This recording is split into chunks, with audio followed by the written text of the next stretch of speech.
Opa, Rômulo! Fala, Vitor. Boa noite. Tudo bem? Boa noite, tudo jóia? E você?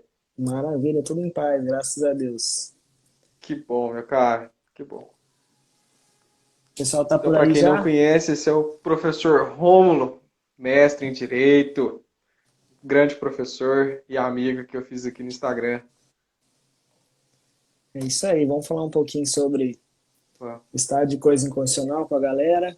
Aproveitar e pedir pro isso, pessoal também mandar convite para os amigos, quem tiver online sim, aí, já para bater um papo com a gente. muito Estamos importante. aí, à disposição.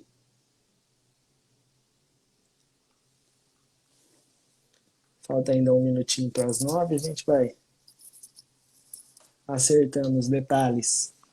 Isso. O pessoal tá entrando.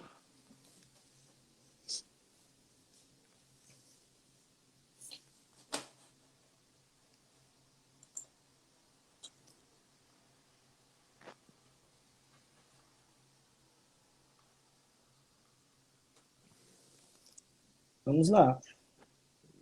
Boa noite, Então, pessoal. O pessoal vamos. tá chegando aí. Vejo aí alguns alunos meus já online. O Vitor falou, você viu que a turma aqui é do Engajada, Instagram, né? né? Eles auxiliam, né? São um ponta firme. Eu percebi. O pessoal compartilhou, apareceu lá no perfil também. Excelente. Ó, a Gisele, minha aluna, deixa eu ver quem que tá por aí. O Juscelino foi meu aluno de pós, lá em Cascavel. Camila, Kathleen, minha aluna também, vai por aí. O pessoal tá tudo aí. A Pamela, maravilha. A Luciana, isso aí. Chamei a Vai ter família bronca. também. Tá aí minha irmã, cunhada, É, isso é bom. nada. Lembra a conversa que a gente teve hoje? A família tem Sim, que começar a nos ouvir. exatamente. Ó, o doutor Vilmar Cunha, quero mandar um abraço para esse advogado, doutor Vilmar Cunha. Emprestou um livro do pacote anticrime, foi de grande utilidade para escrever o artigo que eu fiz esse semestre. A pacote anticrime agora tem que estar na ponta da língua, né? Não tem jeito. Exatamente. Quer começar Mas então, professor? A vamos lá, estou gente à disposição. A hora que você vai quiser. devagarzinho aí. Pessoal, então, como a gente anunciou, a live vai ser a respeito do estado de coisas inconstitucional, que é um tema que o professor Rômulo tem muito conhecimento. Até contar um pouquinho para vocês, quando eu comecei a decidir qual o tema do TCC eu gostaria de trabalhar, eu mandei uma mensagem pro professor Rômulo, né? Falei assim, professor, deixa eu te falar, a gente não se conhece muito bem não, mas deixa eu te perguntar, você acha que esse tema aqui dá certo? Aí ele respondeu assim, claro que dá. Inclusive é a tese do meu mestrado, eu falei assim, opa, que coisa mais boa. Então a gente acabou estreitando um pouco os laços ali nesse momento, que foi um professor que me inspirou bastante, para quem segue há mais tempo, sabe que eu fiz um projeto aqui na cidade de Uberlândia sobre a doação para o presídio, né, para as mulheres encarceradas, que foi uma ideia do professor Rômulo, que está aqui com a gente hoje. Eu acabei, né, fazendo a cópia, entre aspas, aqui em Uberlândia, que deu muito certo, que eu gostaria de agradecer aí pela mente brilhante que você teve nesse projeto, que foi muito bom, o pessoal aqui acolheu bastante, eu até assustei com o retorno que a gente teve, porque a sociedade uberlandense ela não é lá tão garantista, né? A gente vê o Brasil como é que tá, nessas linhas mais populistas, e a sociedade uberlandense ela não fica muito atrás. Mas deu muito certo, pessoal. Na faculdade, os alunos foram muito receptivos. E pretendo fazer no ano que vem também, viu, professor? Não, excelente. Foi até engraçado, porque na realidade não é uma campanha minha, né? É uma campanha de outros advogados aqui de Londrina, que a doutora Nayara, que é advogada aqui também, militante na área criminal, nós já fazíamos isso aí há uns 2, 3 anos. O ano passado, o centro acadêmico de uma instituição que eu trabalhava aqui encampou muito, a gente teve muito retorno. E esse ano a gente fez por conta, né? E aí você acabou vendo lá, acho que no meu Instagram, puxou Foi. aí para Minas, acabou tudo dando certo. Teve um preju com o carro lá, né, numa das visitas. Encontrei um pequeno buraco no meio do caminho. Uma valeta no meio do caminho. Mas fico feliz. E desde então a gente vem conversando bastante, né? Sim, Essas campanhas, trabalhar, como a gente conversou hoje bastante sobre isso, né? Ajudar o próximo, isso acaba aproximando também pessoas engajadas e queridas para a gente. Então, para mim, foi uma satisfação conversar com você, em que pese aí virtualmente, né? E saber que você tem interesse na advocacia, tem interesse no direito penal, e principalmente depois que você veio falar do meu tema, daí não tem como eu me esquivar mais. Esse é muito um bom. tema que eu me preocupo desde sempre, né? Até para falar um pouco do porquê eu escolhi esse tema. Por Meu pai favor. trabalha no sistema prisional há bastante tempo, né? Ele, nós tivemos uma penitenciária inaugurada aqui em Londrina em 94 e ele trabalhou no setor administrativo lá e trabalha para o Estado, né? Desde então. É, E aí eu sempre via, né? Você vai lá, aquele muro gigantesco, o que, que tem aí dentro? Eu tinha 10 anos, não entendia nada. E o tempo foi passando, um estagiário de lá, que depois se tornou advogado, foi o meu professor, era amigo do meu pai, me incentivou a fazer o curso de direito. E eu sempre fiquei com isso, né? No meu TCC eu já queria falar sobre responsabilidade social do Estado na execução penal, mas era um tema muito fluido, assim, né? Muito Uhum. distante para a graduação. Eu acabei falando sobre medida de segurança, que era pior ainda, no final das contas. Na pós-graduação, eu fui falar de criminalidade econômica e no mestrado, quando eu entrei, sempre essa ideia, eu ia falar de execução penal e transexualidade, quais os direitos, mas também muito difícil de encontrar doutrina para falar especificamente sobre isso, né? Então, eu acabei me deparando aí com o estado de coisa inconstitucional, foi até uma dica de um amigo meu, Pedro Brambila, que era da minha turma, falou, ó, um tema que vai encaixar perfeito com o que você quer e vamos embora. E aí eu acabei encampando a ideia, o professor Zilmar Faquinha, que do IBCC de Londrina foi meu orientador, e consegui construir um trabalho legal, né? Estudo bastante sobre isso desde então. Eu fiz estágio 2 anos na penitenciária depois que meu pai trabalhava. Meu pai já nem trabalhava mais lá, mas eu fui fazer estágio lá durante 2 anos, então conheço bastante de execução penal e acabou me ajudando muito nisso daí. A escolha desse tema é algo que quem lê, quem se depara com ele, gostando ou não, né, vai ter uma visão bastante humana, né? Eu estou vendo alguns alunos meus aqui que nunca visitaram um presídio e quando o cara vai visitar um presídio ele vê É, que é sui eu generis o mesmo não, negócio. sim, eu mesmo nunca fui no presídio, né? Pra falar a verdade, eu nunca entrei, né, pra fazer uma visita, alguma coisa do tipo. No dia que eu fui fazer a entrega das doações, foi eu, um parceiro meu muito querido, que é o Samuel, que faz estágio junto comigo, acabou de entrar, inclusive. Fui eu e ele no carro com as doações.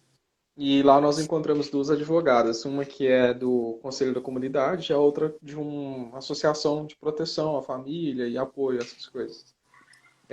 A gente chegou a entrar só no setor de censura, né, onde eles fazem a Uhum. revista, passa no raio-x, e só até ali já foi uma experiência muito, sei lá, é um lugar carregado, né? Você entra, você já Sim, se sente vigiado, você já se sente um pouco pesado do que o normal. E eu e o Samuel teve essa experiência de chegar até ali, pelo menos. Né? Eu pretendo, em outra oportunidade, nas próximas vezes que eu fizer o projeto, tentar entrar um pouco mais. Dessa vez não deu certo, porque já estava com essa questão do coronavírus.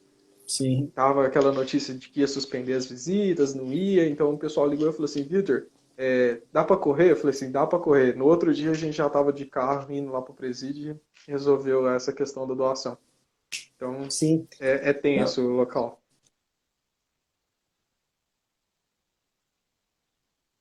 Acho que travou.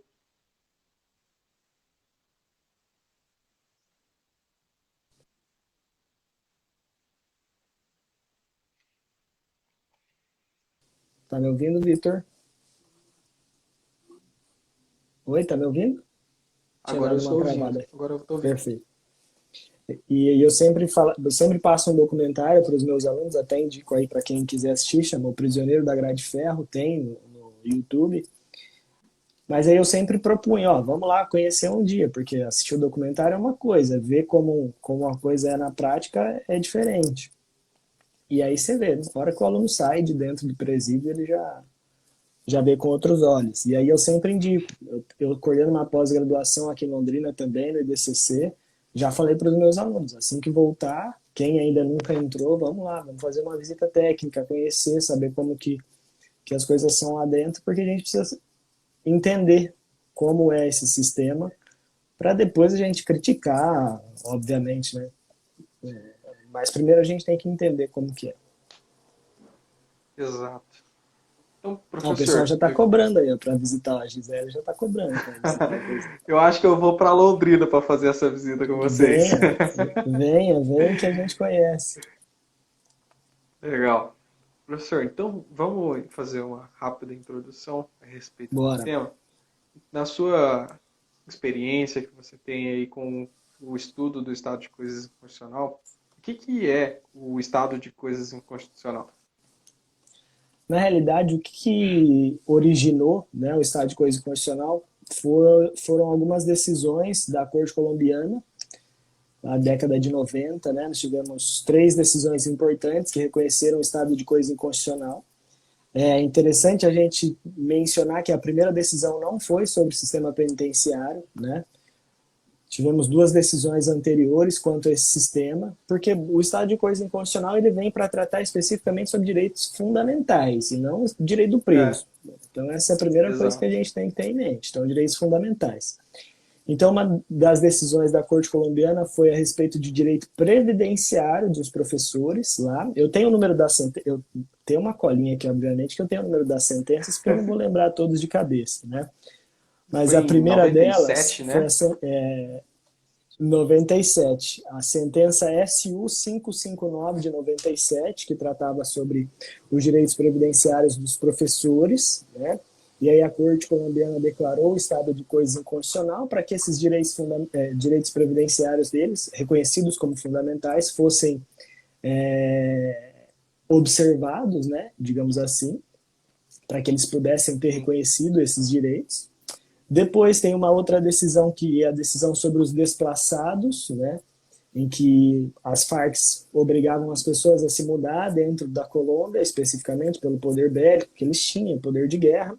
A sentença ST 025 de 2004 e a sentença especificamente sobre o sistema penitenciário lá, que é a sentença ST 153 de 98, que falava sobre o sistema carcerário colombiano, né? Uma taxa de superlotação gigantesca. Na realidade, o maior problema que a gente tem quanto a sistema prisional, ou o primeiro problema, é a superlotação. Depois eu fazer aqui um silogismo rápido para que as pessoas possam entender.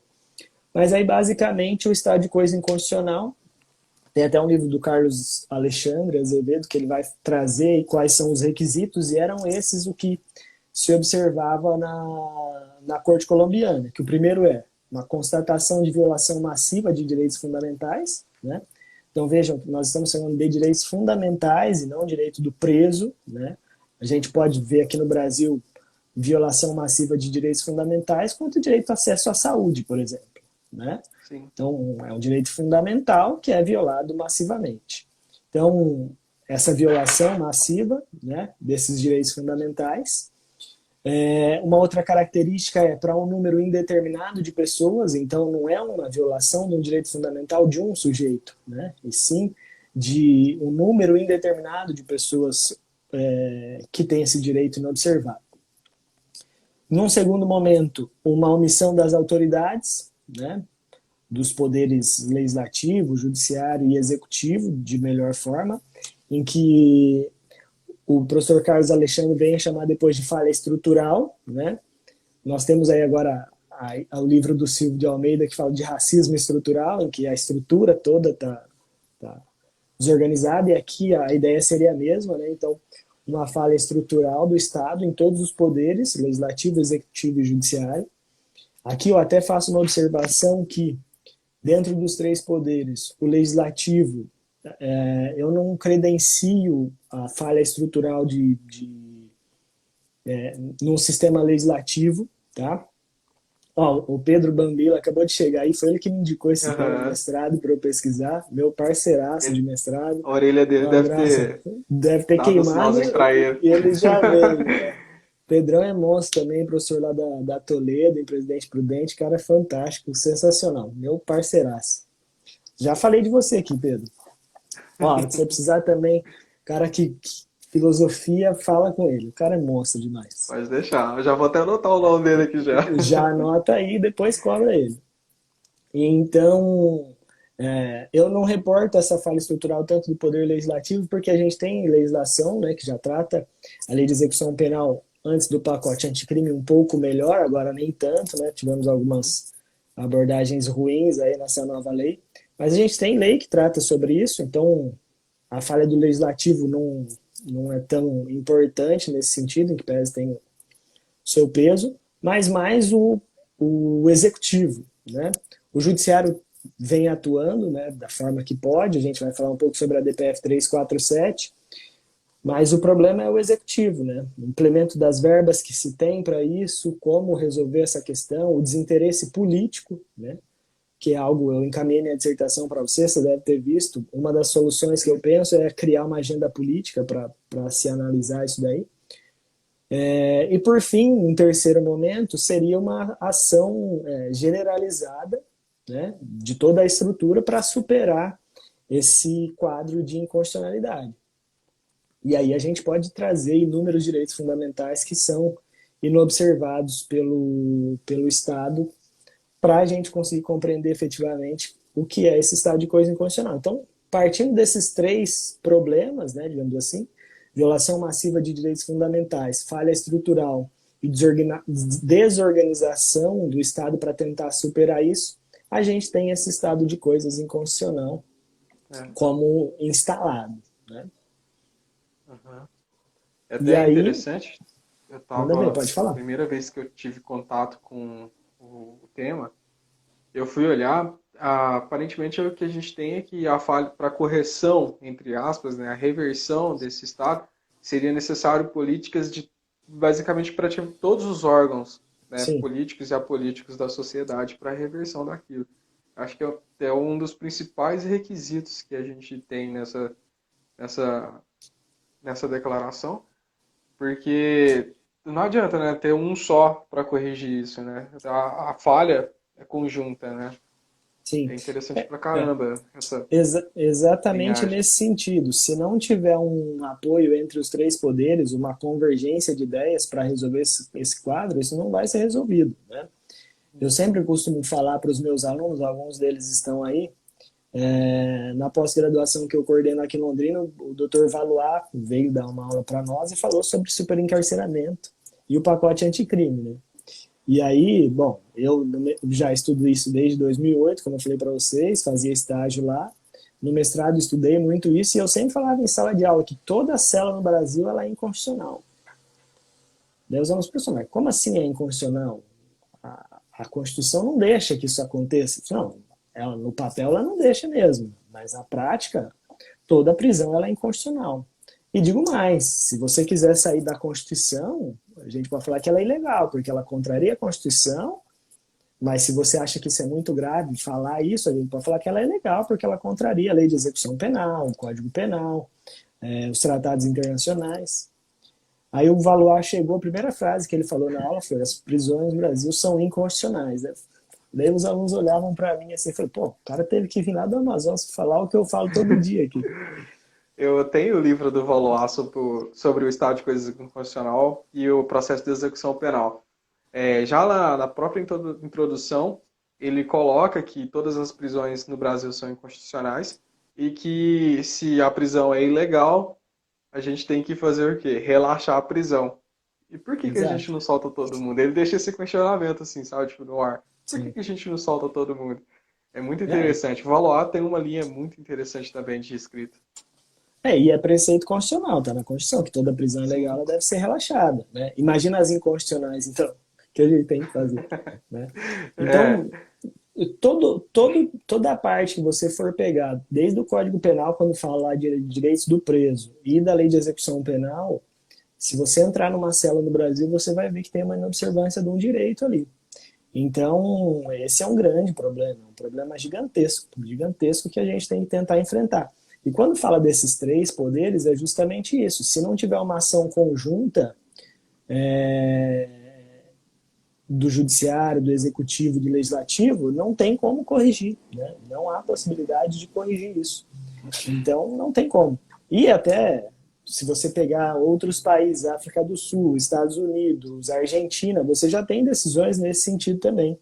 O próprio ministro Roberto Barroso cita em recursos extraordinários exemplos desse. Na própria DPF 347 tem isso também. Ó.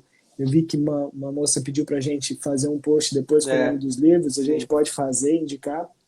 Bibliografia para isso é o que não falta. Então, é algo que a gente tem que fazer, a gente tem que atuar. Nós, enquanto estudantes e profissionais do direito, também temos que nos preocupar com isso, sem dúvida nenhuma. Sim. Então, vamos focar um pouco mais, né? Fechar um pouco mais o cerco. O estado de coisas inconstitucional no Brasil, ele foi declarado no sistema carcerário, né? Sim. Como é que estava o sistema carcerário pouco antes, durante a declaração, e como é que ele está hoje? A gente até trocou alguns dados, né? A gente tem aí que, então, para a declaração do estado de coisas inconstitucional, tem que ter uma violação massiva de direitos, né? Para você, Sim. como estudante do estado de coisas inconstitucional, quais são os direitos que a gente tinha violados ou tem violados ainda? Ó, a gente pode trazer aí uma gama de dados importantes quanto a isso, né? E até para falar sobre esses direitos. Mas vamos pensar numa perspectiva prática. Tem um documentário até no Netflix que chama 13ª Emenda, e ele fala do aumento exponencial do superencarceramento, principalmente negro nos Estados Unidos, nos últimos 50 anos, vamos pegar, né? E eu entrei no site do EPEN e eu sempre faço essa relação. Toda vez que eu vou falar sobre isso, eu vejo se tem alguma coisa atualizada. Nós pulamos do ano 2000, ou seja, em 20 anos, de 232.755 presos para 766.752 presos. Então, em 20 anos, nós tivemos um aumento aí de 530 mil presos. No Paraná, como eu sou aqui do Paraná, nós temos aí quase 30 mil presos. Em Minas, quase 75 mil presos. Né? Então você imagina, se você pega o Mineirão cheio, não sei para que time você torce também, nem vamos entrar nesse viés. Você pega o Mineirão cheio, deve caber umas 60 mil pessoas, cerca todo mundo lá, uma prisão. O presídio Professor Jaci de Assis, que é o que a gente levou as doações, tem, acredito que 932 vagas para o sexo masculino, é uma instituição mista. E lá, em dezembro, que era o que eu tinha atualizado, que era em dezembro, tinham 2.230 pessoas presas, só do sexo masculino. Tinha mulheres também, depois eles levaram todas elas para uma outra penitenciária que fica aqui próximo também, para facilitar. Ou seja, tem mais que o dobro de pessoas presas lá. É bem... Sim, não. A taxa de aprisionamento em algumas unidades ela é gigantesca, né? Eu falo até quando eu levo os meus alunos para conhecer, eles falam, eu falo assim, na cela aqui são 6 jegas, né? Jega é a cama onde eles vão dormir, mas tem 8, 9 presos no máximo. Então aqui é um céu, né? E eles já ficam horrorizados. Aí se você pega Dola em Vaiporã, que é uma cidade menor, eles têm um distrito policial lá, acho que são 40 vagas, e tem 120, 150. Aí que você vê mesmo que a taxa de superlotação é gigantesca, né? Então, só vendo esses dados, isso já é alarmante. Mas nós tivemos um crescimento exponencial, alguém falou que aumentou drasticamente após a utilização de mecanismos atuariais nos Estados Unidos, mas aqui também, né? Aqui a segregação da população, a gente falou sobre isso hoje à tarde também, da população negra e pobre é que é exponencial, né? Você tem uma criminalização dessa parcela da população gigantesca. É que nos Estados Unidos isso estava na lei, né? Como uma permissão. Então lá o crescimento foi gigantesco. Mas até dentro desses dados que você trouxe, ó, nós temos hoje 766 mil presos, aqui dados oficiais, né? Nós temos muito mais que isso, para 460 mil vagas. São 300 mil vagas de déficit. Então é muita coisa, né? É muita coisa. E de preso provisório, 263 mil. Então o número de presos provisórios, se a gente soltasse todo mundo, ainda não superaria o déficit de vaga, Sim. basicamente. Então, falando nos direitos que você pediu para observar que são inobservados, vamos por partes, né? Se você pegar a Constituição Federal, artigo 1º, inciso 3º, dignidade da pessoa humana, né?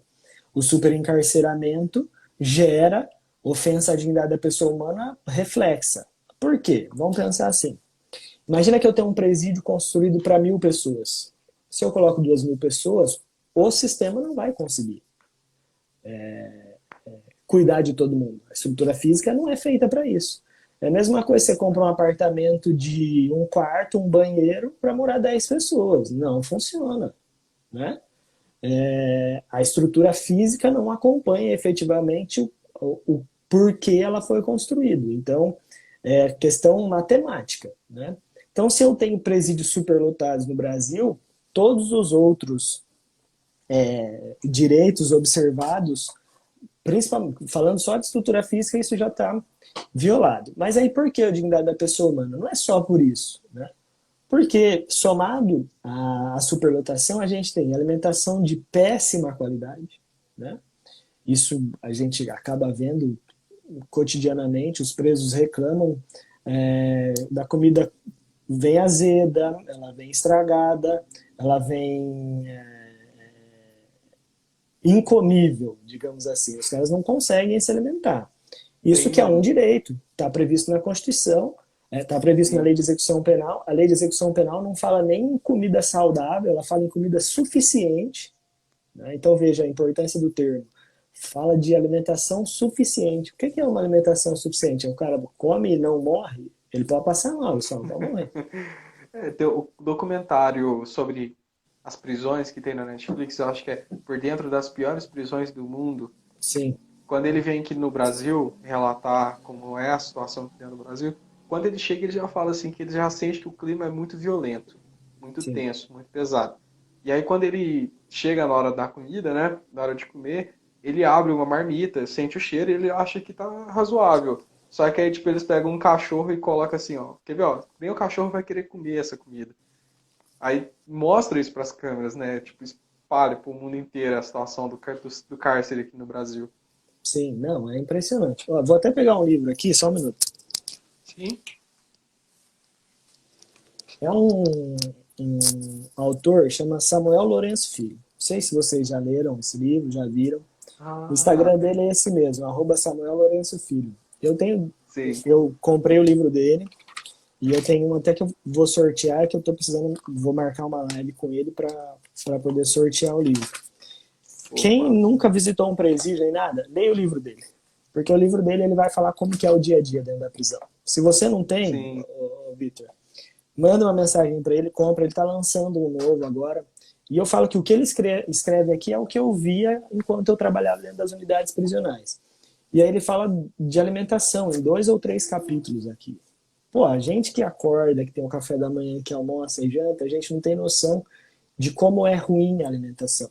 Então você veja, como que você, dentro das teorias que a gente tem, para teorias dos fins da pena, como que você consegue fazer preservar a dignidade da pessoa humana se a alimentação ela não é condizente com o que o sujeito necessita, né? Ó, estão perguntando o nome do livro, chama Além das Grades, tá? Além das Samuel grades, Lourenço isso. Filho, Além das Grades. Eu vou fazer um post, eu vou deixar salva essa live e depois eu vou Sim, assistir ela de novo, pegar todos os autores, livros, documentários que foram mencionados e vou fazer um emaranhado num post e fazer uma isso. publicação depois, tá, E pessoal? posta, marca lá o Samuel, a compra dos Sim. livros é direto com ele, o livro Isso, dele é eu sensacional. Sensacional. Eu mandei uma mensagem para ele, eu acho que ele até já me respondeu. Eu mandei hoje de manhã para ele. Fala com ele que ele vai. O novo dele saiu agora, tá até. Esse aqui eu acho que eu paguei uns. Eu pedi dois, porque um eu vou sortear, tem dedicatório e tudo, uns R$ 35, se eu não me engano, o próximo R$ 20. Mas vale a Uhum. pena, vale a pena. E aí, para você entender, dentro desse que a gente está falando, então, a dignidade da pessoa humana, por quê? Porque não tem alimentação, essa é a primeira coisa, né? O cara sofre de imediato, digamos assim. Mas aí até dentro depois da Constituição, proibição de tortura, proibição de tratamento degradante, proibição de pena cruel, respeito à integridade física e moral do preso. Quando você pensa em respeito à integridade moral, o que é o respeito à integridade moral? O preso não é chamado pelo nome. Isso é ofensa a um direito à personalidade dele e que É, a lei de execução exato. penal diz que ele tem direito a um chamamento nominal. Ah, mas isso é pouco? É pouco, mas num conjunto, pô, num conjunto você tem É, uma inobservância violenta de direitos e garantias fundamentais. aquela, né? A gente já trata um ser humano como um animal, se a gente não chamar ele pelo nome, que é às vezes é um básico, né? A gente chamar uma pessoa ou outra pelo nome, se a gente está numa reunião, toda hora você falar Rômulo, Rômulo, Rômulo, aquela pessoa vai acabar confiando em você. E a Exato. gente tratar ele com todas as pessoas como bicho, aí, né, aquela. Entra ruim, sai pior do que entrou, né? Exatamente, exatamente. Então você não consegue, né? Uma ressocialização, vamos pensar, nem é esse o termo mais indicado, seria reintegração, mas ressocialização é o que todo mundo ouve, O né? Eloy, ele fala que no Brasil não existe ressocialização. Ele já Não, deixa bem claro, já nas primeiras páginas do livro, que não existe ressocialização no Brasil. não existe. No meu trabalho, quando eu mandei para você, quando eu falo de teoria dos fins da pena, se você for analisar na perspectiva de teoria dos fins da pena, você não tem nem explicitado na legislação qual que seria a verdadeira finalidade da pena no Brasil, né? Porque o Código Penal fala em pena necessária para reprovação e prevenção do crime, então eu teria uma teoria Uhum. retributiva e uma teoria preventiva nesses dois aspectos. E a lei de execução penal fala em reintegração ou integração social do sujeito, que seria uma teoria preventiva. Vamos pensar, se eu estou pautado numa teoria preventiva só, em alguns casos não seria nem necessária a aplicação de sanção. Né? Vou Sim. pegar um caso de exemplo aqui. O cara cometeu um crime lá em 2010, certo? O cara tinha lá 20 anos, cometeu um crime lá, um crime com violência ou grave ameaça, mas lá em 2010. O cara é sentenciado em 2020. Em 2010 ele não tinha nada. Mas hoje ele tem emprego, ele tem família, ele tem filhos, ele tem casa, ele tem uma vida bem constituída. Se eu estou pensando em integração social, aplicar a pena nesse caso ela é desnecessária, sim ou não? Sim. Então veja, eu vou tirar ele da sociedade para integrar ele através da prisão num sistema que é falido? Não tem lógica É, você fazer isso, né? tem Só que a um gente não professor. consegue. Pode falar. Pode terminar, eu falo depois, pode falar. Então a gente não consegue abandonar essa perspectiva porque a teoria absoluta e retributiva ela está muito cheia, né? Essa ideia de reafirmação do o ordenamento jurídico tem que ser restabelecido após o cometimento de um crime, só que na prática os vieses preventivos eles não existem. Não existem teoricamente nem prático. O sistema não É, consegue resolver essa questão. tem um professor aqui em Berlândia, meu xará, inclusive, que deu aula nos últimos semestres.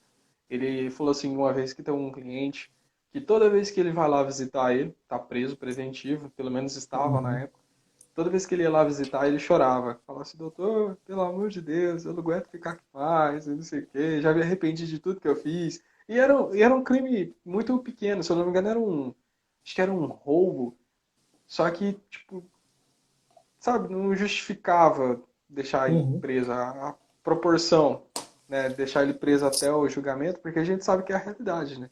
Por mais que tenha aí agora a pacote de crime da revisão de 90 em 90 dias, a gente sabe que não vai acontecer assim. Temos aqui em Uberlândia, por exemplo, pessoas presas há 3, 4 anos já, esperando julgamento. Dependendo do juiz, ele vai continuar lá até sair o julgamento. sim. Não, pensando até no pacote anticrime, Covid e tudo mais, trazer um pouco para a nossa atualidade aí, né? Assim que saiu a resolução 62 do CNJ, o que a gente pensou? Bom, ou o que a população pensou, né? Os advogados, Sim, obviamente, sempre muito céticos. O Dr. Gessé Conrado, que é aqui de Londrina, está aí para não deixar mentir sozinho. O advogado criminalista ele é muito cético com tudo. Então, saiu a recomendação 62 do CNJ, a população pensou, pô, vai soltar todo mundo, né? Eu vou ser preso por eu uhum, não usar máscara, mas vão soltar os estupradores, os assassinos que estão presos aí no Brasil. Só que isso não acontece. Por quê? A resolução 62 do CNJ é uma arte da retórica, né? Porque a gente já tem fundamento em tratados internacionais que o Brasil é signatário para fazer tudo aquilo lá. E o próprio Código sim, de Processo Penal, quando fala que a prisão preventiva ela tem que ser exceção, a medida cautelar diversa da prisão ela tem que ser exceção, só aplicada quando não possível medidas cautelares diversas da prisão, então a recomendação veio dizer mais do mesmo. Né? Então a gente sabia que isso não ia funcionar. O que acabou acontecendo? Até com a prisão de 90 dias, já tem tribunais relativizando, falando que não é peremptório, que não precisa obrigatoriamente ser analisado. Mas, pô, o código é claro, ele fala em 90 dias. A cada 90 dias, isso tem que ser verificado, sob pena de se tornar ilegal, e toda prisão ilegal, como a gente já falou, ela deve ser relaxada, a previsão constitucional para isso. Então, acabou que na prática a gente achou que todo mundo ia sair e pouca gente saiu. E até a gente pode chegar em dados que a gente também conversou hoje de pessoas que cometeram crimes sem violência ou grave ameaça. Vamos pensar lá. Até agora eu não consegui decorar o nome do caboclo lá que você me mandou. Aqui, ó. foi o Lucas? Lucas Moraes de Trindade. Isso, Crime posse de droga, né? 10 gramas de maconha, se não me engano. isso. Crime sem violência ou grave ameaça. Por que tem tanta pessoa presa por tráfico de drogas, sendo que não é nenhum crime que tenha violência ou grave ameaça? Né? Era perfeitamente possível que ele cumprisse uma medida cautelar diversa de prisão. Então, como que você vai compreender um sistema em que, lógico, os crimes mais graves eles devem ser as pessoas devem ser levadas à prisão, mas um dos crimes que mais aprisiona é o tráfico e é um crime que não tem violência ou grave ameaça nenhuma. Sim, Sem querer discutir o mérito, se no caso dele era posse para uso, o que aparenta ser, ou tráfico. Mas o tráfico não tem violência ou grave ameaça. E você tem um número gigantesco de pessoas presas por esse crime. Ó. Os dados que eu e peguei do provisórios, Infopen do ano inclusive. passado, sim, ó, 193.309 pessoas presas por tráfico, um crime sem violência ou grave ameaça. Então, pensando na recomendação, pessoas como o Lucas deveriam ter sido soltas com base na recomendação. Não E o foi, pior, acabou ele contraindo estava Covid e preso, falecendo. ele estava preso desde o final de 2018, cumprindo Exatamente. prisão preventiva, desde 2018. São 2 anos, Uma tempo pra coisa que, caramba. e uma coisa que acontece também, que as pessoas acabam não observando, Vitor, é o quê? Vejam, se ele fosse condenado por tráfico, lógico, a gente não sabe, não estamos falando aqui que Deus o tem, a gente está tratando ele como um exemplo, mas para Uhum. explicar para as pessoas. Se ele fosse primário sem antecedentes, uma condenação de tráfico, muito provavelmente um tráfico privilegiado, ele pegaria uma pena em regime aberto, cara. Como que você vai Pois manter é. um cara preso preventivamente, sendo que na sentença ele pode ser condenado a um crime em regime aberto? Outro, É se ele está uma preso há pena muito 2 mais anos. branda. Exato. E outra coisa, uma prisão aí há quase 2 anos, em que se não fosse um tráfico privilegiado, ele pegaria uma pena mínima de 5 em regime semiaberto. Se primário, com 2/5 ele poderia progredir pela data do fato, obviamente, o pacote anticrime isso mudou, não muito, mas mudou. Então ele poderia estar no regime semiaberto, mas ele está numa prisão preventiva, numa unidade prisional em regime fechado. Então a gente às vezes não consegue conectar isso, né? Então é muito complicado você olhar o É, sistema num foco principal, né, que seria o direito penal aqui, e não observar isso num plano como sistema penal mesmo, com todas as outras ciências, processo penal, criminologia, política criminal. Então isso acaba ficando muito difícil. E sem contar que, por exemplo, hoje, se a gente pegar hoje, a maconha ela é muito bem aceita, né? E 10 gramas, eu conheço pessoas, são usuários, que compram muito mais de que 10 gramas para ter em casa, sabe? Para ter em casa. E aí pegar um cara e falar que é tráfico, às vezes é a circunstância que a pessoa está, claro, que Ó, vai eu não, levar a motivação, né? eu não sei se você tem algum vício, né? Eu não tenho mais, graças a Deus. Eu fumei Não, não muito tem. tempo na minha vida. Mas eu fumei muito tempo na minha vida. Eu sempre faço essa relação. Os meus alunos estão aí. Sempre que você vê um absurdo, a Pamela falou, absurdo. É aluno meu, que está sendo indignado junto comigo. Que ótimo, que ótimo. Isso é É. maravilhoso. E aí você pensa, quem fuma? Lógico, sem fazer apologia a nada, é uma questão óbvia. Quem fuma? O cara, ele fuma 20 maços de cigarro por dia, ele vai comprar um cigarro por vez? Não, ele vai lá, compra um maço de cigarro, vai dar por dia. Ele vai, agora em pandemia, então o cara compra 30 É aquele pacotes, né, de caso cigarro. do Monza lá, né? Você pista. Exato. Eu pito. E aí o cara vai e compra um pacote. A droga, a substância, da forma como a gente tem hoje, a repressão para isso,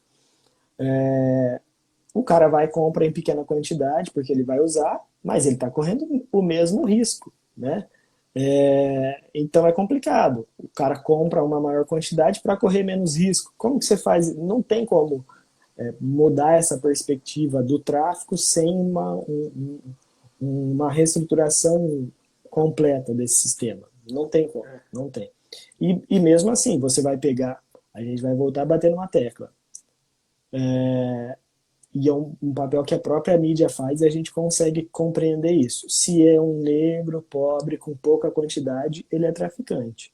Se é um branco de classe média alta, com seja lá qual quantidade for, eles dão nomes aí de delivery de droga. O cara não é traficante, ele tem um É, delivery de droga, um iFood de droga. é Então um é negócio mais complicado. sofisticado, né? Não é uma Exato, biqueira, né? O cara tem uma exato. empresa. Exato. Então, assim, não tem como a gente analisar um sistema penal sem observar todos os problemas socioeconômicos que a gente tem no Brasil, os problemas raciais e assim por diante. E a gente tem que levar tudo isso em consideração, né? Não tem como fugir disso. Aparece uma pergunta aí. Na DPF 347 discutiu-se o ECI, correto? Sendo assim, diante da pandemia, a seletividade do Estado, haja vista que há preso preventivo por furto de shampoo e a soltura do GEDEL. Bom, caberia indenização do Estado aos demais presos, certo? Desculpa, eu não sei, o seu nome qual é? Deve ser Cris, né? Não sei. Pode mandar Cris. seu nome. É a Cris? Perfeito, Cris. Seguinte, ó. O que a gente tem que analisar? Como eu falei aqui, o sistema penal tem que ser observado como um todo. A DPF 347 ela ainda não foi julgada, tá? A liminar, né? A liminar saiu em 2015, eu até estava olhando aqui os dados atuais delas, porque toda vez que a gente vai falar disso, tem que falar tem que saber Do do andamento atual. atual, né? Última movimentação é agora, de 1º de julho. Tem a manifestação da PGE, que é de setembro de 2019, um pedido de parcial provimento, né? Muita coisa já se resolveu, por exemplo, lá atrás um dos pedidos era audiência de custódia, isso já foi feito, então no mérito eles não vão analisar. É. É, Contingenciamento, né? exatamente. Então eles já não vão analisar, porque já tem a resolução da audiência de custódia, agora na legislação também. Então alguns pontos não vão decidir. Salvo engano, é um ponto, o ponto C da liminar, que eles vão tratar, se eu não me engano, o número C, que eles vão falar de planos de ação voltados para racionalizar o sistema e diminuir o estado de coisas inconstitucional, dentro daquela decisão estrutural que a gente já falou anteriormente. É. Mas então vamos lá. Respondendo a sua pergunta, eu acredito que, Cris, né? Que essa seletividade ela é um dos maiores problemas que a gente tem no sistema carcerário hoje, tá? Até eu postei também no meu Instagram essa semana, quando saiu a domiciliar do Queiroz, né? Em que foi concedida domiciliar para ele e espantosamente para a esposa, que estava foragida. É Foragido. praticamente impossível você conseguir uma domiciliar para uma pessoa que está foragida, Já tem mas jurisprudência, viu? exato, Agora. mas agora já tem um precedente É, gigantesco. que Mas isso. é algo que não ocorre, né? Só que esse é o certo. Vamos pensar, vamos tirar todos os desejos políticos ou não por trás disso. E isso é a regra, né? Qual o risco que o Queiroz apresenta atualmente? Ó, vamos pensar na soltura dele especificamente. Ele tem problema de saúde, ele é, ele é grupo de risco. Então vamos pensar, a pandemia, o correto era que efetivamente isso acontecesse. E não tem problema nenhum. Só que quando você vê os dados, acho que estava até no Instagram da Introcrim, 84% dos outros pedidos semelhantes ao dele, com pessoas em circunstâncias semelhantes, foram negados. É piores, né? Exato. Então, teve o caso do deputado, eu não me lembro o nome Eu agora também. Você esqueci tem o o nome nome dele dele também. aí? Vou pegar Deixa eu aqui. ver se eu abrir a aba com o nome dele. Não tenho aqui. Nelson Mas, Meurer. exato. Deveria ter sido concedido. Tanto que saiu agora uma nota do Estadão criticando o Fachin e saiu uma manifestação dele que decidiu errado, alguma coisa nesse sentido. Então, Cris, o que a gente tem que prestar atenção é que, nesses casos, esse é o correto. Só que o sistema não funciona. Até aproveitar que o Instagram Direito Garantista entrou aqui, o Aham. sistema ele não é garantista, então eles não Nunca aplicam foi. ele da forma como é necessário. Agora, cabe indenização? Cabe, Se mas vai dar certo, consegue? né? Aí isso é difícil. Tem ação no Supremo, eu acho que até o relator era o Lewandowski, sobre erros judiciais, sobre tudo isso, falando que o Tem Estado, ele um. pode falar. Eu até tava. Eu participei de uma reunião, acho que eu posso chamar até de seminário de processo penal e direito penal aqui na cidade de Uberlândia, lá no OAB. Foi sediado até pela própria OAB porque foram as comissões que realizaram eles. Veio o delegado que participa daquele Instituto Irmãos Naves, Uhum. que acho Os que é até maiores do. erros judiciais do Brasil. Isso, isso. E tinha um advogado chamado Dino Miralha. Eu esqueci o nome do cliente que ele estava representando na época, mas era, parece que um jogador de futebol que foi preso por um crime que ele não tinha cometido. E ele pegou o Uhum. processo e acreditava que aquele rapaz era inocente. E tem até uma foto que ele sai da cadeia segurando uma televisão, que era a única coisa que ele tinha, algemado, segurando uma televisão nas mãos. E ele conta que eles entraram no processo pedindo indenização pela prisão, já que ele era inocente, que pela revisão Sim. tinham dado certo, né, de reconhecer a inocência dele. Ele conseguiu uma indenização, acho que vou chutar aqui, foi mais ou menos em torno de meio milhão. Eles recorreram e ainda foi diminuída. Eles recorreram da decisão, tentando meio que dar uma melhoradinha, né? Porque tinha muito tempo que ele estava preso. Uhum. O judiciário ele diminuiu a pensão, a indenização, e até hoje ele não recebeu. Não, dificilmente vai receber. Ó, eu sempre digo para os Sim, meus alunos, tem o Innocence Project nos Estados Unidos, o site é é. innocenceproject.org, e tem o Innocence Project do Brasil agora, o professor Gustavo Noronha de Ávila fez ou faz parte ainda. E aí você vai lá e vê o número de casos que foram revertidos, né? E o valor das indenizações são valores É. irrisórios. Uma vez, um caso na China, Muito em que o pouco. cara foi condenado à pena de morte, foi assassinado e a indenização é um valor irrisório, total. Então você não tem uma perspectiva nesse sentido de indenização. E vamos pensar assim também, a pergunta que foi da Cris. Qual o dinheiro que paga isso? Porque vejam, Em uma decisão, até o Lewandowski cita, o Barroso também, outros ministros, eles fazem uma comparação de que um dia preso no Brasil, um dia preso equivale a 7, materialmente falando.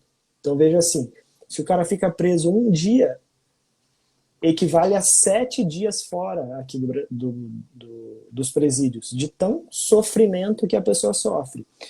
Vamos levar isso para uma indenização. Você vai pagar uma indenização 7 vezes maior? Você não vai, então o Estado não vai pagar. Então tem muita coisa que a gente consegue analisar, que a gente consegue verificar nesse sentido.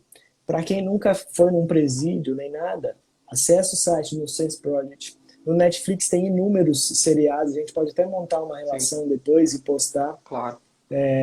isso daí, Vitor. Ela perguntou sobre remissão de pena.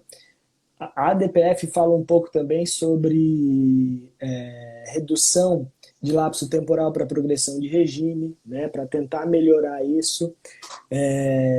Então, isso já ocorre. Aqui em Londrina, a gente tem um juiz de execução penal, o Dr. Katsuji Nakadomari, que ele é um juiz muito bom. E ele faz antecipação de progressão de regime. Já vi em 9 meses, até em 1 ano. Por quê? Porque o preso está tendo bom comportamento, ele está lá no semiaberto, tendo bom comportamento, falta às vezes 1 ano para o cara sair. Ele já adianta, por quê? Porque ele Legal. dá um voto de confiança para o cara, entendeu? Então isso acaba, digamos assim, tendo um viés positivo dentro dessa perspectiva de reintegração social. A remissão, já houve momentos em que se deu remissão, a chamada remissão ficta. Eu acho que é até de Minas a tese, mas hoje não se tem mais. Né? Perdão de pena, muito menos. O nosso colega do direito garantista falou precificar a liberdade. Não tem como, né? Infelizmente, você não consegue precificar isso e qualquer indenização que seja paga devidamente, ela é irrisória dentro dessa perspectiva. Você pegar lá o site do Innocence Sport, você vai ver, uma pessoa ficou 38 anos presa. Como que você... Você Vamos pensar. compartilhou um vídeo, né? Exato, exatamente. 38 anos preso. Eu não tenho 38 anos ainda. Agora, você imagina toda uma vida preso. E aí você sai, e como que você vai indenizar? Não tem como. É humanamente impossível. Se você pegar o When They See Us, o seriado que tem no Netflix, dos meninos 14, 15 anos que perderam a melhor fase da vida deles, recolhidos num Sim. sistema, como que você vai devolver? Todos eles hoje, o caso é de 89, salvo engano, 30 anos depois, todos eles estão sofrendo danos psicológicos até hoje. Então, que dinheiro que paga isso? Então, não Nem paga. Então, esse problema do estado de coisa inconstitucional, que a gente falou principalmente da superlotação, se você começa a estudar, a pesquisar a fundo, e é sempre isso que eu peço para os meus alunos, vamos estudar, vamos escrever, vamos pesquisar sobre isso, para a gente entender e ver que superlotação é a ponta do iceberg, atrás disso tem muitas outras coisas. Exato. É muito interessante esse tema, porque o que a gente vê hoje na sociedade é que bandido bom é bandido morto, que se está preso é porque merece. Quando eu Sim. comecei a fazer a divulgação daquele projeto para fazer a arrecadação dos itens de higiene pessoal, eu não sei se a Helena ainda está aqui, aquela que perguntou mais cedo o nome do livro, que pediu para Uhum. fazer o post do livro. Ela estuda junto comigo lá na instituição, na Uniub. E por várias vezes, assim, a gente escuta algumas conversas, alguma coisa do tipo, chega alguns comentários, né? Pessoas que falavam, se a pessoa está presa é porque ela merece. Por que eu vou ajudar?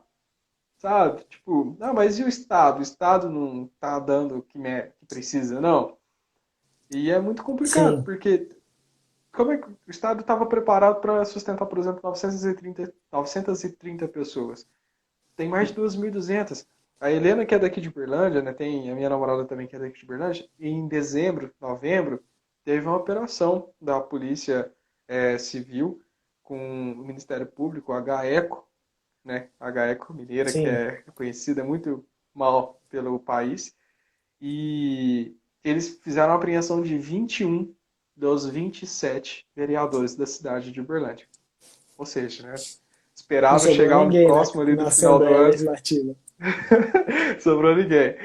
Eles esperaram chegar mais próximo do final do ano. Tava chegando nas últimas ali, acho que já tinha até terminado a última sessão. E eles apareceram lá na câmera e levaram 27, não, 21 dos 27. Aí o que que aconteceu? Em dezembro, alguém, na verdade, aconteceu alguma coisa que a água que chegava até o presídio, ela estava intoxicada. Então, mais de 2.000 presos, olha pra você ver, mais de 2.000 presos. Quantos tinham? 2.200. Mais de 2.000 presos tiveram diarreia por causa da água. Tomando água Aí o que que podre, né? aconteceu? O que que aconteceu? Começou a sair os vereadores. Boa parte dos vereadores já conseguiram a sua liberdade em razão de ter passado mal com a água. E aí começou o que na cidade? Tá vendo? Foi tudo preparado isso aí, ó. Tá vendo? Colocaram alguma coisa da água pra todo mundo passar mal pra soltar. É combinado. Tá vendo? É furado essas coisas, não sei o quê. Só que tava todo mundo preso preventivo. Não tinha Sim. sentença, não tinha nada. Sabe? O sentimento de impunidade que a sociedade vê em tudo que acontece, que a justiça faz ou que deixa de fazer, é incrível. Eu não consigo. Eu acho que é o mal do estudante de direito ou do cara que, né, tá aí no mundo do direito, olhar pro cara e falar, tá vendo? A justiça solta. Aí você olha e fala assim, é a justiça, né? Então tá bom, deixa. Tipo, e é engraçado, sabe? Então, não tem muita palavra para Ah, expressar o momento que a gente vive no país. mas eu até Pode postei falar. hoje algo falando sobre isso, de fontes do direito penal. É lei, costume, jurisprudência e quando for da sua família. Porque daí, quando for da família do cara, o cara vai entender todo o trabalho que a gente faz, Exato. né? Essa questão de defender bandido, de bandido bom, bandido morto, é quando não é alguém chegado da gente. Quando é alguém da nossa Isso. família, isso muda Exato. completamente. E outra, a gente atua no direito de Professor, defesa. Vai cair, né? nós temos 20 segundos. Vamos abrir outra? Manda ver. Então, quer esperar cair ou a gente já encerra e entra de novo? Pode encerrar e a gente já volta e eu Então encerro o vamos. raciocínio aqui. Beleza. Valeu.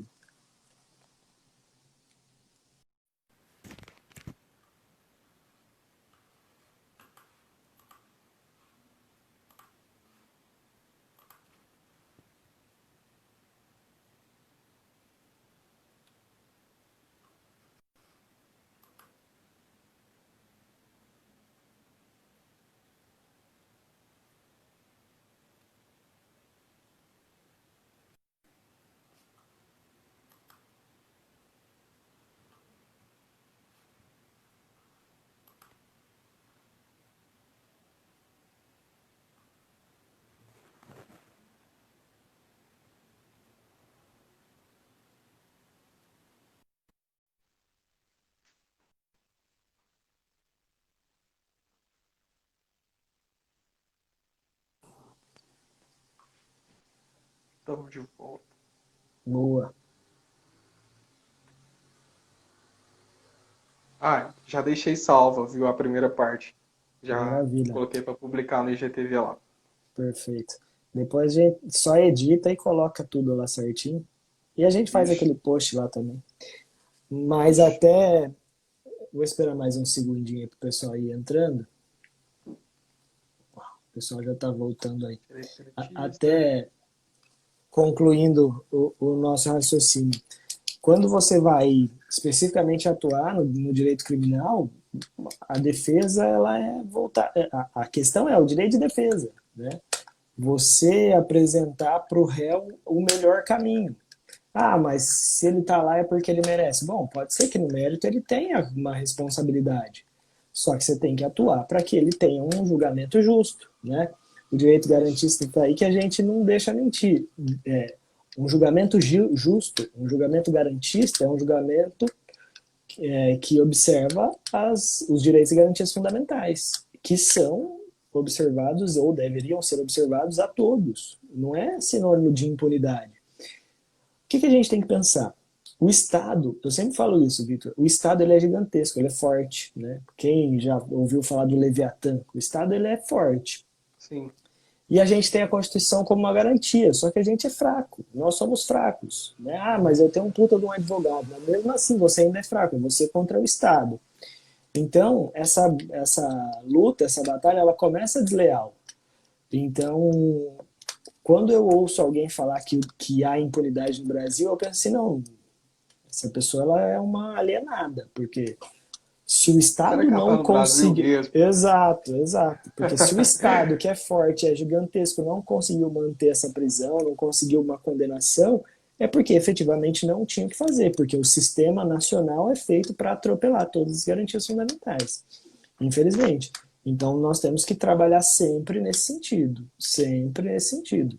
O que o direito garantista falou, fazer valer os direitos fundamentais. Isso é dificílimo, é dificílimo. Vejam, você vê advogado criminalista sendo favorável à prisão em segunda instância. Não dá para Eu entender fiquei aonde que o cara estudou. surpreso, surpreso.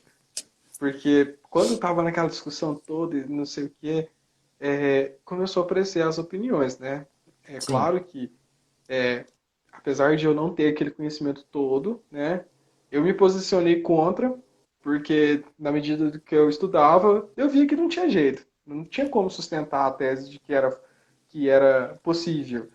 sim. E quando começou a aparecer advogado criminalista, né? Você olha no Instagram da pessoa, tá escrito assim, advogado criminalista, bem grande, né? Como se é, fosse muita coisa. Mas aí o cara tava discutindo, falando, tem que fazer a prisão em segunda instância, sim. Mas não tem muito pra onde correr, sabe? Eu acho que o Não, não, julgamento não. ele seguiu a esteira certa. Sim. O que pese agora tem uma proposta de emenda constitucional para alterar isso e vai passar. E vai passar. Vai, Esse é o problema. vai. O Mas, pacote anticrime ele já trouxe algumas coisas para alterar esse entendimento. Pode sim, ver que prisão no júri para pena de 15 anos, igual superior a 15 anos, é a sim, prisão automática que a gente chama, né? Já sim, é um exemplo disso. sim. Uma outra coisa, até é, algumas discussões que a gente tem sobre isso, né? Importante que você falou sobre isso daí. Eu coordeno uma pós-graduação aqui em Londrina, DCC. Quem quiser seguir aí também, a gente pode até colocar no post depois. É Sim. @dcc.direito. No nosso canal do YouTube tem uma palestra do professor Diego Prezi falando sobre as inconsistências da prisão pós-júri. E fala também que ela é ilegal, porque dentro do próprio Código de Processo Penal você vai ter artigos que contrariam esse posicionamento. Né? Então, lá uma aula fantástica que ele deu no nosso curso de pós-graduação, está disponível lá para vocês. No YouTube do IDCC, só colocar lá no YouTube IDCC Direito, procurar o professor Diego Prezi, que ele falou exatamente sobre isso. É errado, né? Não tem lógica nenhuma uma prisão automática pós-júri. Mas qual que é um fundamento? E um fundamento populista e retórico? Nós somos contra a impunidade. Né? É, E outra, falam sobre soberania de veredito, que não tem previsão de revisão, mas tem o artigo 593 do Código de Processo Penal que fala sobre apelação. Ele traz 4 alíneas que falam especificamente sobre é, formas de modificação de sentença e até novo sim. julgamento. Então, como que eu vou É, ter uma prisão e automática? eu já ouvi também dizerem assim, ah, mas se a pena foi maior de 15 anos, é porque o crime foi muito grave.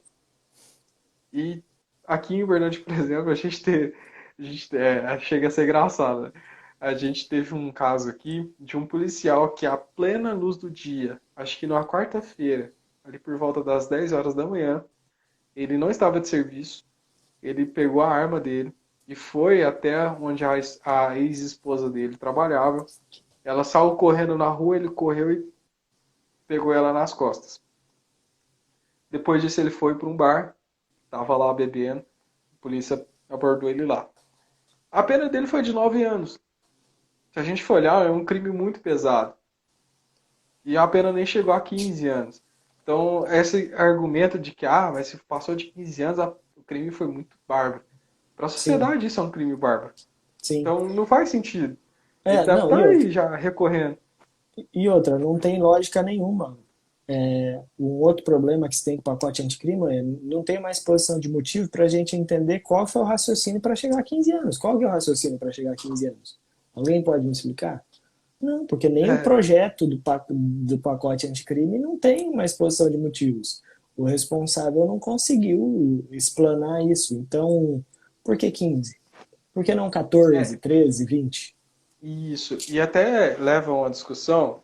Você já leu o livro do Nutt sobre o pacote anticrime? O do Nut não. Não. Vou ser bem sincero, para quem tiver interesse em comprar, eu indico o livro da Patrícia Banzolini, tá? O Nutt, ele foi assim, teve até alguns comentários mais pesados do que eu vou fazer agora, que a pessoa falou assim, parece que foi escrito às pressas para lançar o primeiro livro sobre o pacote anticrime. Pacote E a anticrime. impressão que a impressão que a gente tem é exatamente essa. Porque, por exemplo, o limite do cumprimento de pena. Ele fala toda uma história, aí ele pega e coloca assim, que já que o, a expectativa de vida do brasileiro aumentou, nada mais justo é do que aumentar também o limite de cumprimento de pena. Ele simplesmente concorda com praticamente todos os pontos do pacote anticrime. E não faz nenhum tipo de crítica. E aí eu li aqui sobre o. Né, falei assim, Nutt, né? Nutt. Sim.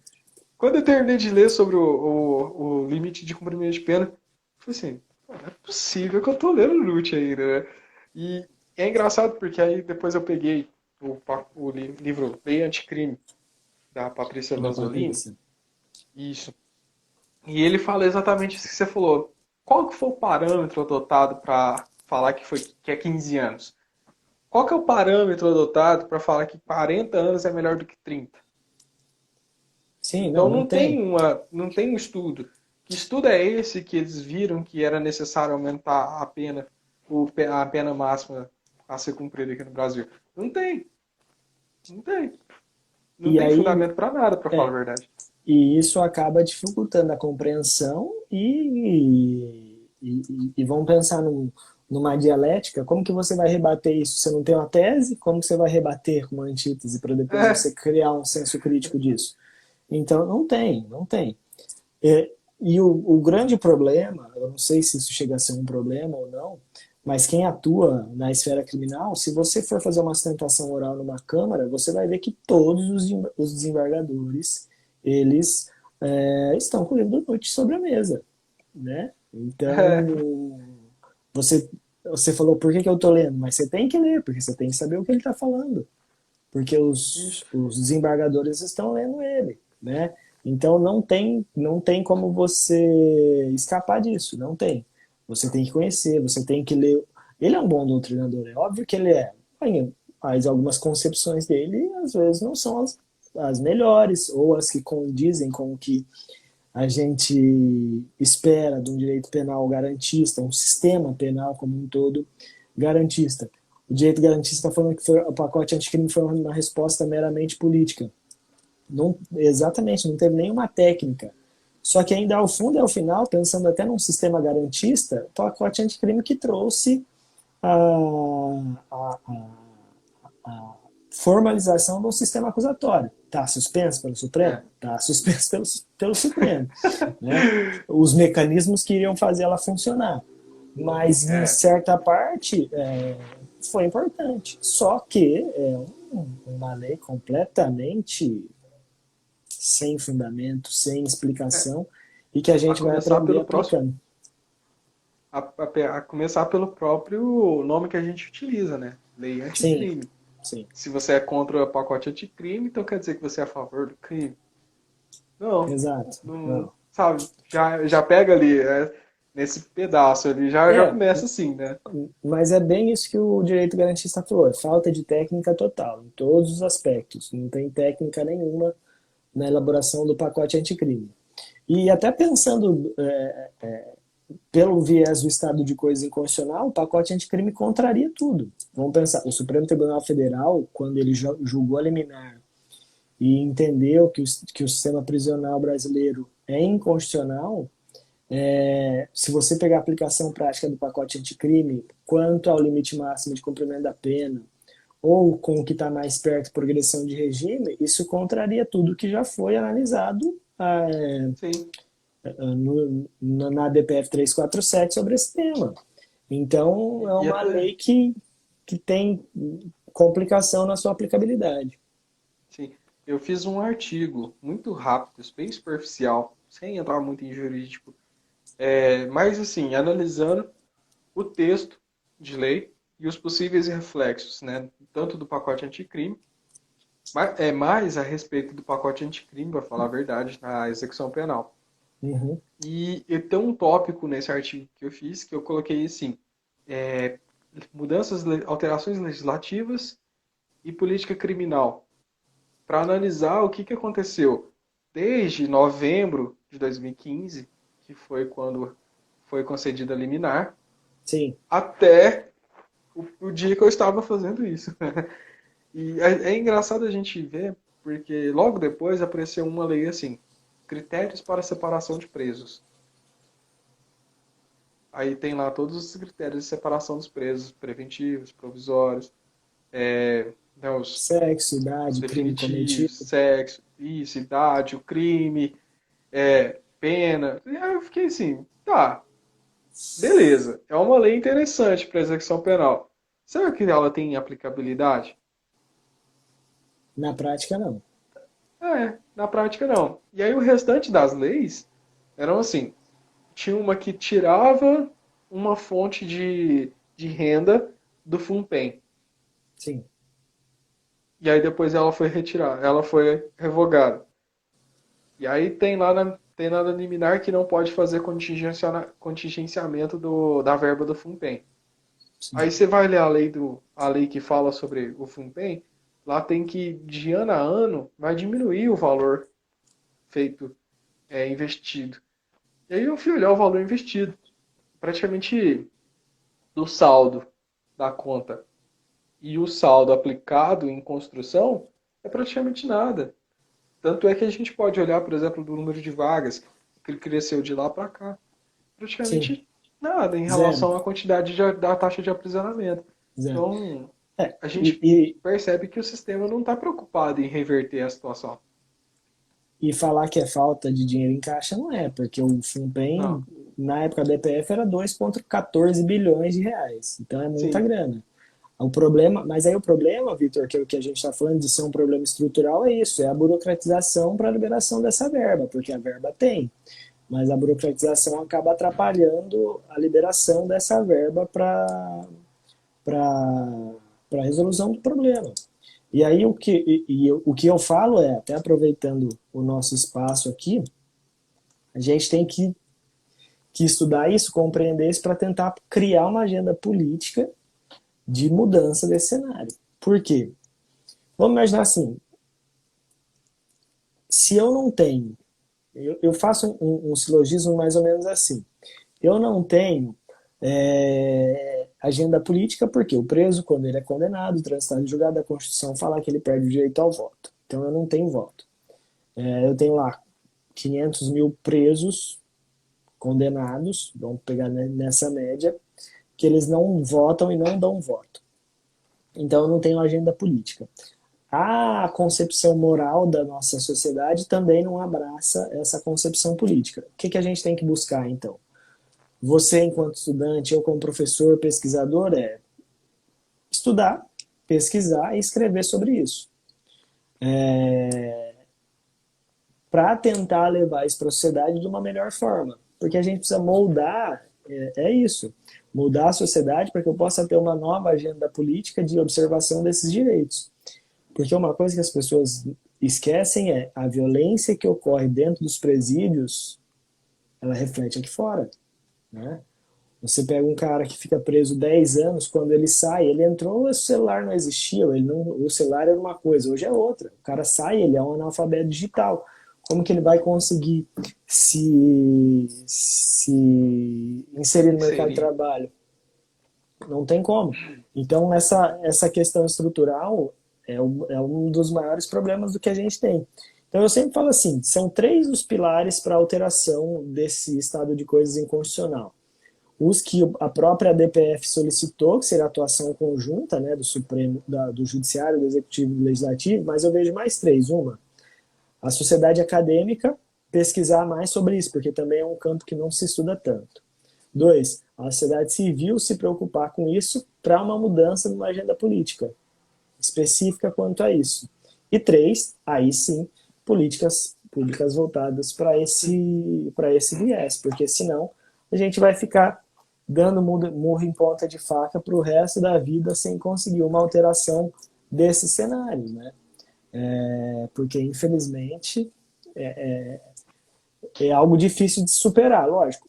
E se o Supremo acatar a decisão, manter a decisão que já deu na liminar e alterar algo, ainda assim isso vai ser um processo que vai ser lento, vai ser demorado, Vai justamente ser por causa isso. da impopularidade disso. Tem até um outro E o texto pior, que eu vou e o indicar para pior é que vocês, do professor Gustavo Noronha e do Marcel Ferreira, que é um juiz aqui de Maringá, no Paraná, que falam sobre o estado de exceção em comparação ao sistema carcerário brasileiro. Né? É bem isso. o. Ah, tá vendo? O Romulo tocou no ponto correto. A sociedade precisa saber que hoje prendem um ladrão de galinha e amanhã soltam um membro do PCC. E é até interessante falar sobre o PCC, Direito Garantista, porque ele era um time de futebol dentro da cadeia. E hoje é o que a gente conhece como PCC. E a primeira luta que eles tinham eram contra a violação dos direitos deles.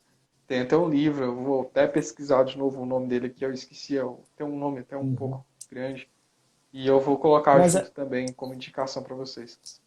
mas até pensando nisso, a gente coloca nome nas pessoas ou nos casos justamente para que as pessoas compreendam, né?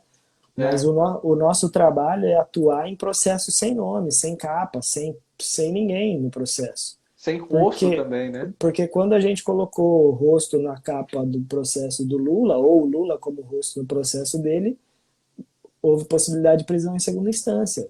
Mas é porque era ele, uma decisão política. Se não fosse, às vezes não teria mudado o posicionamento do Supremo.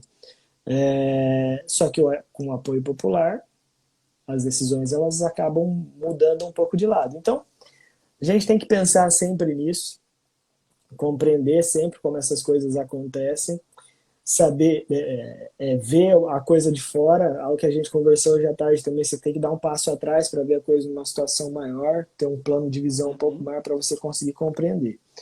O direito penal, a forma como ele atua e o reflexo que ele tem no sistema penal como um todo, quando eu falo de sistema penal, é direito penal, processo, criminologia, política criminal e tudo mais, ele é uma reprodução do que a gente tem na nossa sociedade. Né? Todas as medidas que forem recrudescedoras de direito penal vão ter apoio popular. Só Sim, que essas pessoas todas. estão Todas. apoiando diminuição de direitos e garantias fundamentais que são delas, porque elas acham que elas estão Sim, acima do bem e do livres. mal. Exato. Isso, são Mas não imúveis. estão. Esse é o mal da sociedade, né? Apoiar Exato. o pior pro outro, achando que ele não vai beber do próprio remédio, né? Do próprio E outra, veneno, nesse caso. e todo mundo no Brasil já cometeu um crime. A diferença é que a gente ainda não foi pego e tem pessoas no sistema prisional que já foram pegas. Sim. Eu até uma vez eu ouvi uma frase muito interessante. Todo mundo já fez um furto lá na Americanas, uma balinha, alguma coisa do tipo. A gente nem percebe, mas Não, a mas vamos gente pegar para também os tá dias de aí. hoje. Dirigir embriagado. Você tomou uma cerveja, acabou, é crime. Sim, Seja de maior exato. gravidade ou de menor gravidade, você já cometeu crime, né? WhatsApp, proliferação de pornografia, Fotos íntimas. exato. Então você tem muita coisa. Crimes de contra a honra, pô, você xinga alguém, é um crime de injúria, dependendo da conotação que você coloca. Exato. Então, essas pessoas elas acham que elas estão acima do bem e do mal. Então, É, isso acaba sendo um grande problema quanto a essa perspectiva. A gente tem que entender que as coisas não são assim, elas não funcionam dessa forma. Por isso que eu digo, tem que dar um passo atrás para ver o sistema como um todo e compreender. Se a gente é, for analisar ponto a ponto, a gente pode ficar aqui uma vida falando sobre isso, né? Mas a gente tem que entender que esse passo atrás tem que ser dado para que a gente possa observar se é que a gente quer alguma mudança nesse paradigma, nesse sistema penal. E falando mais então do sistema, e o coronavírus? A resolução 62 do CNJ está aí, né? Não foi Sim, revogada. E como é que tá o coronavírus? Eu até enviei para você o Power BI, né? Que eu sim. encontrei, é um baita de um tesouro, né? Eu nem sabia que tinha aquilo lá, para falar a verdade. E ele relata um pouco sobre isso. A gente tem, então, em torno de 766 mil presos, né? Sim. E teve o Lucas e o...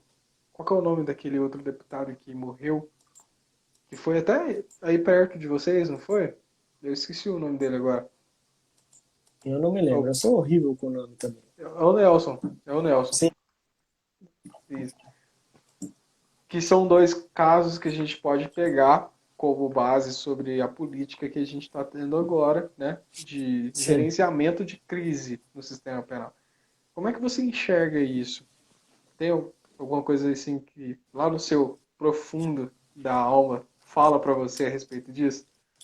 Na realidade, aquilo que eu já comentei um pouco atrás,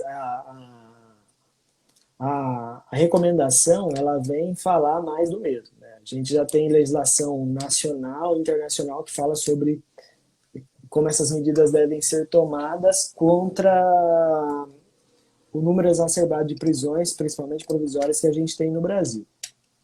Então, o que a resolução traz de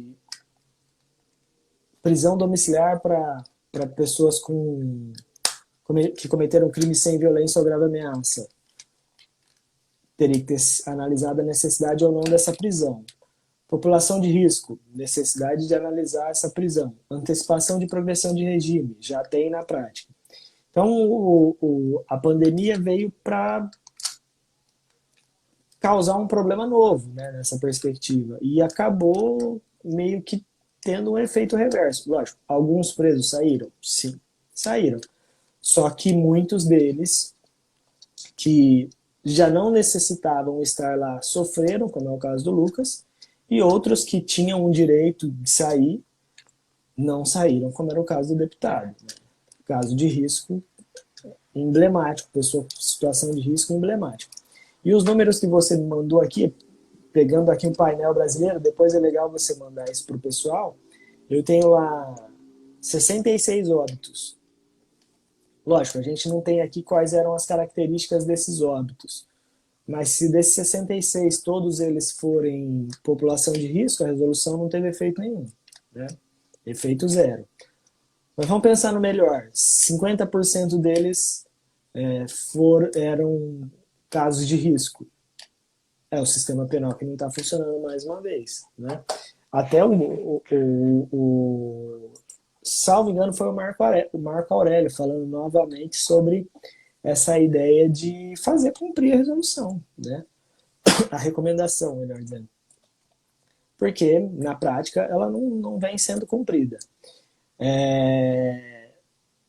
A gente tem um monte de grupo de WhatsApp, até a professora Andressa Andrade acabou de entrar aí, aqui no Paraná, dos advogados criminalistas do Paraná ou da nossa região, e você acaba vendo, a gente vai trocando muita decisão e que você vê que eles não observam nada, né? Algumas decisões que parecem que é copia e cola e não tem uma apreciação a fundo do que efetivamente você precisa. Então, é o que eu estou falando, Entendeu? o sistema penal como um todo, ele vem normalizando, naturalizando uma forma de violência contra essas pessoas, né? Justamente porque elas não têm uma visibilidade necessária por todos esses motivos que a gente já está falando aí há mais de uma hora, né? É, É com uma certeza. população que é invisível, né? Isso. Eu falo, Invisível, com na certeza. na minha Se dissertação eu tivesse, falo de status de não cidadão, né? Em outros textos eles falam de invisibilidade. O professor Gustavo falou estado de exceção, então ele compara os campos nazistas, né? Essa perspectiva de ofensa ao direito dos presos. Então, é isso que a gente tem, uma população hipervulnerável. Aqui, como a gente já falou, a gente não é passar, como dizem né, no linguajar, não é passar pano passar para pano, cara. ninguém, não. mas é uma população hiper vulnerável que tem os seus direitos fundamentais violados diariamente. diariamente. E toda hora, né? A todo Sim, minuto. sim. E não vai ser o Covid que vai resolver isso, né? E essa recomendação Não, também não. Esse é o problema. Lá no Instagram, no YouTube que eu falei do IDCC Ponto Direito também, tem uma palestra do professor Décio Franco Davi. Você teve, acho que ele teve ministrando um curso aí pela OAB Minas Gerais, né? Se não me engano. a gente fez uma live juntos com o pessoal da OAB Da OAB, Penal né? aqui de Uberlândia. Sim. Então, tem lá, depois eu vou passar para você o link também. Ele falando sobre esse jogo Sim, retórico aí da recomendação, a aula dele fantástica sobre isso também. é um Então, profissional e tanto também, né? sim, sim. O presidente da Anacrim Paraná, né? Ele É. é fora de série. Meu amigo pessoal, tem muita admiração por ele. É, e o cara é gente boa mesmo. A gente teve contato por alguns dias, né, para a preparação da live. Foi Uhum. transmitida pelo YouTube da OAB daqui de Uberlândia e a gente utilizou alguns streams para fazer a Divulgação. transmissão, né? Que Uhum. tecnicamente o YouTube ele não transmite mais de uma pessoa. Então a gente Sim, tem algumas plataformas para fazer isso. E aí a gente foi fazendo passo a passo juntos. A gente teve contato por vídeo, telefone. Gente boa pra caramba. É uma sim, pessoa e não, tanto. fantástico, fantástico. Profissional também, né? Sem dúvida. A gente teve sorteio também dos livros deles. Inclusive tá tendo sorteio agora de 2 livros dele no Instagram da OAB Penal UD, que é a Comissão de Processo Penal e Direito Penal de Uberlândia. Vou colocar junto também com as Põe outras lá, põe indicações que a gente participar. tem. Tem muita É, indicação, tem muita coisa aí para a gente estudar junto, sim, aprender junto. E é sim. o que eu falo. Você entrou em contato comigo, né? O meu Instagram está aberto, meus alunos direto me mandam mensagem, professor, estou com dúvida nisso daqui, você pode me ajudar?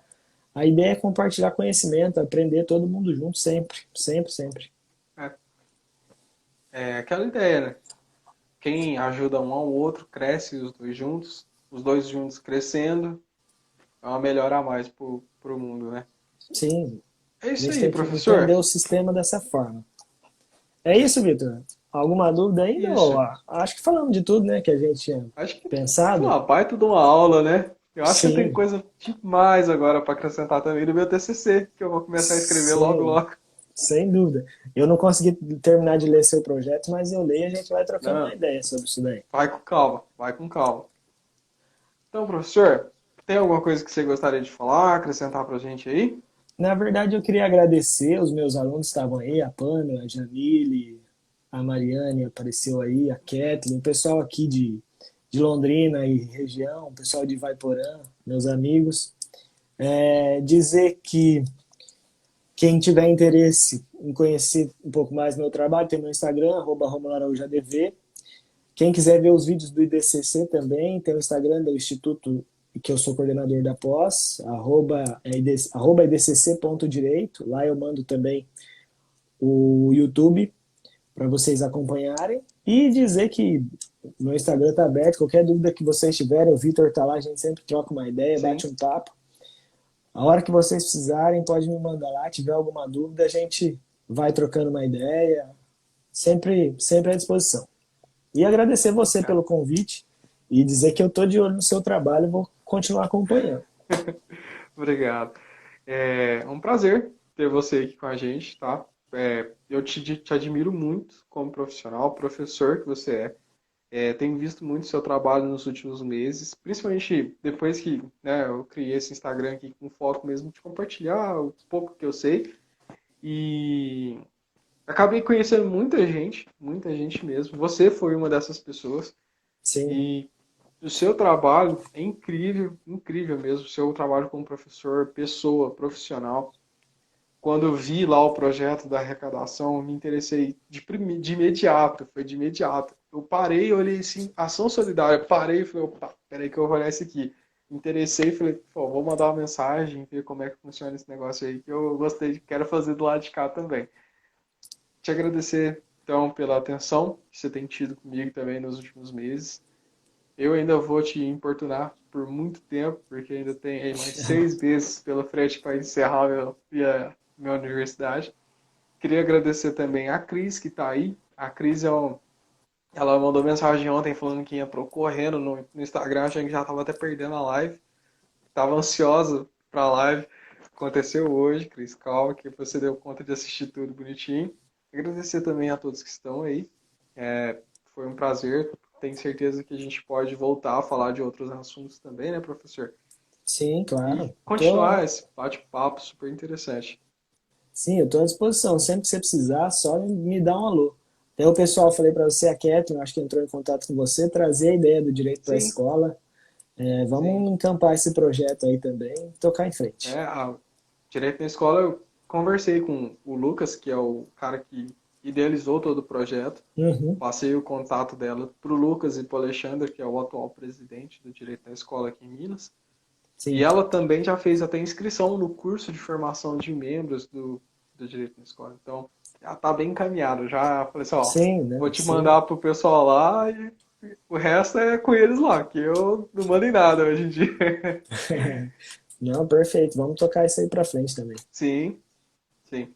Então, pessoal, tem alguém com alguma dúvida, alguma coisa que vocês gostarem de acrescentar pra gente aí? Estamos à disposição. A Cris falou que é da Bahia Sim. ainda, Bahia é presente. Na hora É, que acabar a pandemia, é um bom lugar para a gente falar sobre direito. pra caramba, né? Chegar É, lá um pouco mais perto do litoral, né? Tem uma cidadezinha mais popular, com a população um pouco maior, né? Acrescenta bastante nos seminários, né? sim, claro. Então, que ótimo, pessoal. Então, encerrar por aqui. Vai ficar salva também esse pedaço. E logo, logo a gente vai fazer essa publicação com todas as indicações que a gente fez. Fechou, Vitão. Ó, tranquilo até aqui. Ó, deve ser um brocard que você utiliza nas salas também, né? É, Pena que a sim ou cara. não? Sim ou sim, eles vão ver. O povo já tá ligado. É. Pessoal, então, muito obrigado pela atenção de todos. E até daqui uns dias a gente volta aí para falar sobre alguns outros temas que a gente tem pela frente. Obrigado, hein, pessoal? Tchau, gente. Fica com Deus. Até mais.